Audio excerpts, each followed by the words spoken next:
ಪ್ರಶ್ನೆ ಪತ್ರಿಕೆ ಸೋರಿಕೆ ಹಿನ್ನೆಲೆಯಲ್ಲಿ ರದ್ದುಪಡಿಸಲಾಗಿದ್ದ ರಾಷ್ಟ್ರೀಯ ಅರ್ಹತಾ ಮತ್ತು ಪ್ರವೇಶ ಪರೀಕ್ಷೆ ನೀಟ್ ಮರುಪರೀಕ್ಷೆಯನ್ನು ಜೂನ್ 21ರಂದು ಭಾನುವಾರ ನಡೆಸಲಾಗುವುದು ಎಂದು ಕೇಂದ್ರ ಶಿಕ್ಷಣ ಸಚಿವ ಧರ್ಮೇಂದ್ರ ಪ್ರಧಾನ್ ಇಂದು ದೆಹಲಿಯಲ್ಲಿ ಹೇಳಿದರು.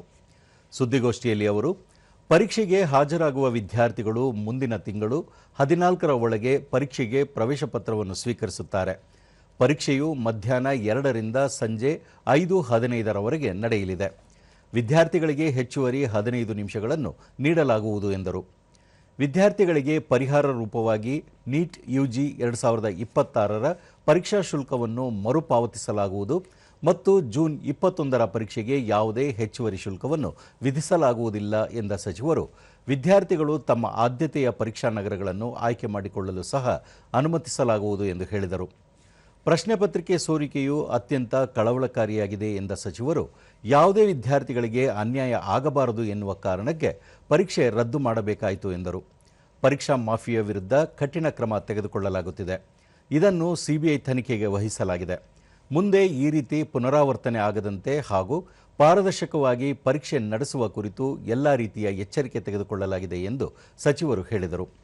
ಮುಂದಿನ ವರ್ಷದಿಂದ ನೀಟ್ ಯುಜಿ ಪರೀಕ್ಷೆಯನ್ನು ಅಸ್ತಿತ್ವದಲ್ಲಿರುವ OMR ಆಧಾರಿತ ವಿಧಾನದ ಬದಲಿಗೆ ಕಂಪ್ಯೂಟರ್ ಆಧಾರಿತ ಪರೀಕ್ಷೆ CBT ವಿಧಾನದಲ್ಲಿ ನಡೆಸಲಾಗುವುದು ಎಂದರು.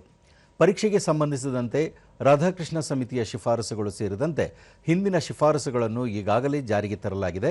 ಇದರ ಹೊರತಾಗಿಯೂ ಉಲ್ಲಂಘನೆಗಳು ಸಂಭವಿಸಿರುವುದು ಅತ್ಯಂತ ಶೋಚನೀಯವಾಗಿದೆ ಎಂದ ಸಚಿವರು ಅಂತಹ ಸೋರಿಕೆಗಳ ಹಿಂದಿನ ಸಂಘಟಿತ ಜಾಲಗಳನ್ನು ಸುಮ್ಮನೆ ಬಿಡುವುದಿಲ್ಲ ಎಂದರು. और सरकार ने education department higher education department ने तुरंत उसको प्रारंभिक थोड़ा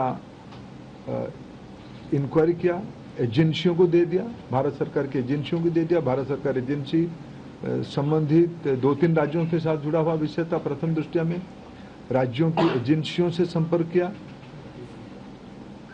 और 12 तारीख तक यानी 8 को सुबह प्रक्रिया एक प्रकार से 7 रात को शुरू हुई, 8 को ही शुरू हुई. 8, 9, 10, 11 3-4 दिन में जब हमको स्पष्टता हुई, हम कंफर्म हुए हैं कि इस बार गेस्ट पेपर की आड़ पे क्वेश्चंस बाहर गया है.